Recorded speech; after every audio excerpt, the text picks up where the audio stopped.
You can't experience Pentecost without a sound. Tell somebody, get ready to move. Tell somebody, get ready to move. And when the voice of the trumpet sounded long,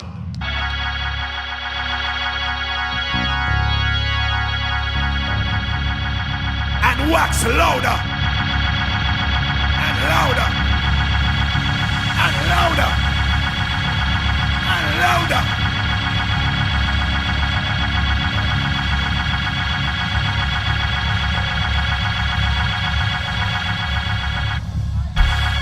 Let me show you what stood out to me in this scripture.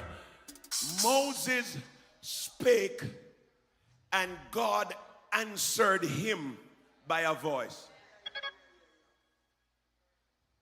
God didn't say anything until Moses said something. Some of you need the Holy Ghost, but you won't say nothing.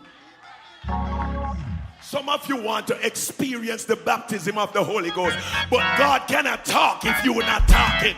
Oh my God, He is a speaking God, and He wants to speak through you. Is there anybody in here that wants Pentecost to be repeated? And God answered him by a voice, but it was after Moses spake. I need everybody to stand up and speak something to your God. Say something to your God. He's about to talk back. He's about to talk back. He's about to talk back.